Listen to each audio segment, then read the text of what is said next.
Today's lesson is all about your hybrid or even your fairway wood and how you're going to crush them. Stop those annoying tops, duffs, thins, horrible shots. We're going to fix it. Let's find out right now. Three things I want to talk to you about then to stop you duffing or thinning or topping, whatever it is, with your fairways or your hybrid.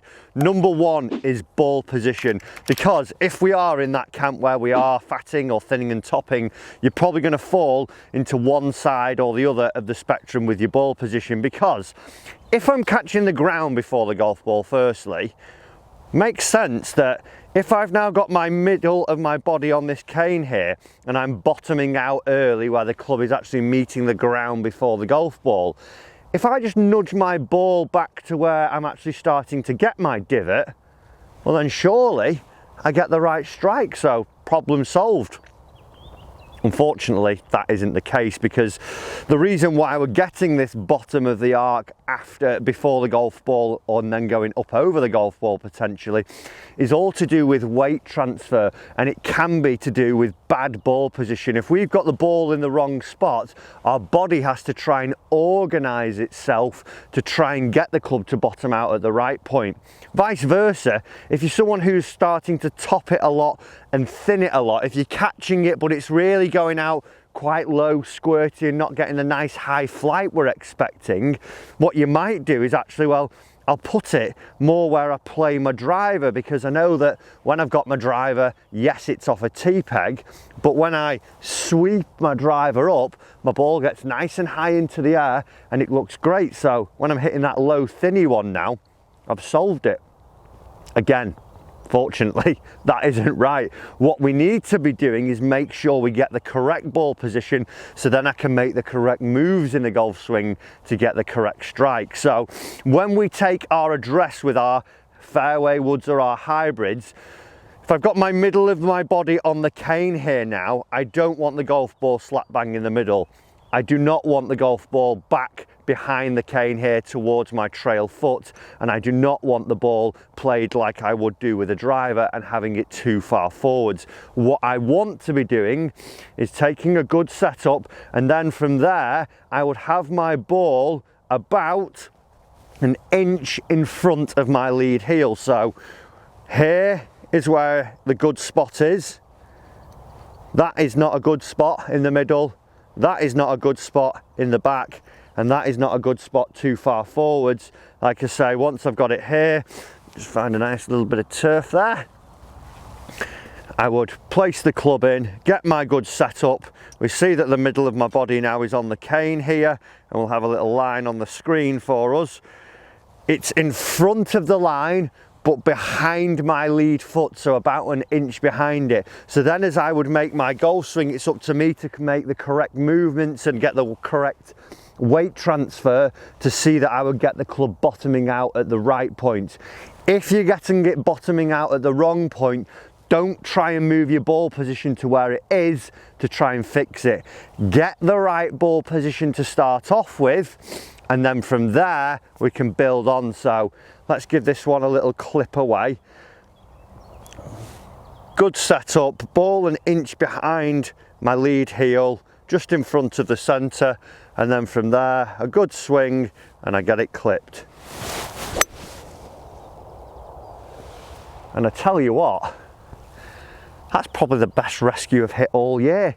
And even here, just a shallow little divot after where the ball was. Let's take a look at point number two that I want you to do to crush your fairway woods. So we've probably all heard of the steep golf swing where we're coming down on it too steep.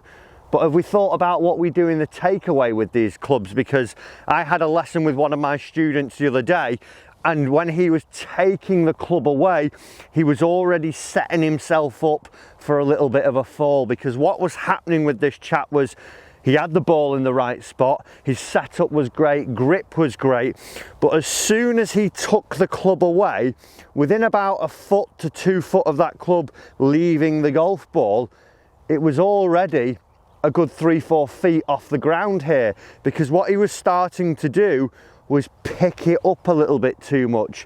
And then what he was saying to me was that as he was swinging down, because he felt he'd lifted it, he felt that he was just dropping it back onto the golf ball. So as it was starting to come down in this steep nature, it was following the direction pretty much of where he had picked it up. And from there then there was a lot of shots being topped from there, because he was trying to move out of the way of the golf ball. He was getting a lot of the mat before, and that was all because of this takeaway. So what I want us to do to try and fix that, if we look from this angle here now, we're going to take a tee peg, and then what I want you to do is get your club down, and about halfway down the club here, you're going to place a tee peg and put it into the ground like so. And the idea of this drill that I did with this chap was that instead of him feeling by the time that club had got past the tee peg, it was already really high off the ground, and him very much just lifting it into a backswing position here, I wanted him to try and feel that this part of his golf club, so the sole of his golf club here, round there, was actually starting to brush the tee peg. The reason for that, and it was more towards the toe he would brush it because of the arc the club was working on, is that it keeps it a little bit shallower. If it is halfway down, you will pretty much struggle to hit that tee peg. You won't be able to get down unless you're really wiping the club across the floor. But what this allowed this chap to do was feel that as he took it away, it was wide, and it was also a lot shallower. He wasn't lifting it up. So then when he made his good backswing, he felt that he had loads of room to play with and could really get the club coming down on a shallower descent, and really just feeling like he brushed the mat as he went through. So real simple drill for us. We've got the good ball position. We've now got this feeling of almost brushing the club away nice and wide, and then from there, if we can get that, we just feel we sweep it off. So let's give that a go. I'm going to put the ball into my good spot, an inch behind that lead foot, good setup, and then I'm going to feel I get this little brushing sensation away towards my tee peg and just pick one off. A little bit skinny out of the bottom there, not my best one, but even so, it got away for me. It wasn't a horrible golf shot. It's down the fairway, it's worked. I just need to try and get that drill working a little bit more myself. The third and final thing though is really going to help me fix that one. Point number 3. Who feels like when they hit the rescue wood, they're going to fall over? They feel off balance, they feel like the club's in control. Probably is. It's because you've got a poor weight transfer. So as we go through the golf swing there, and like on the last one that I've just hit, from the shot tracer we will have seen it was quite low. That's because versus the first one, I got a little divot after my golf ball because I actually made a good weight transfer. Think back to point 1 that I talked about. Once we got the right golf ball position, I said that my body would have to arrange itself now to get the club to bottom out at the right time. Don't move the ball and fit it to your poor bottoming out at the wrong time. Make sure you're getting the right weight transfer. So what I want you to do with this, canes are really handy. A golf club grip side first is always a good way to do it as well. But what we've got to try and do, yes, we've got a wood or a hybrid, but we still want to try and take that divot.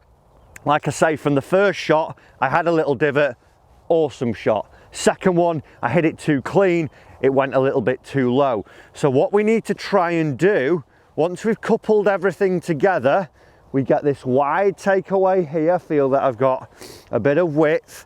But then on the downswing, I now want to see that as I start down, I feel that I bump my lead hip like so and get more pressure working into my front foot. So as we see there, the pressure bar's coming up. As I start this movement, there is more pressure. So when I'm getting down to impact here, it would be like 90% is nearly in that lead foot, and then it's full to almost 99% here when I'm just letting this back foot balance for me. What I don't want to be doing is that if I'm trying to help the golf ball up as I swing here, I've got a good wide swing, but getting 90% of my pressure going into my back foot, so I then go either early into the ground or up over the top of the golf ball. We've got to see, once I've got the cane down with that pressure, I shift it in front and get a good turn and finish this side of the cane. So, can he couple it all together? The final shot, he's got the correct setup. I've got a wide feeling and I'm going to shift a little bit. With that, I should get a good crushed fairway or hybrid.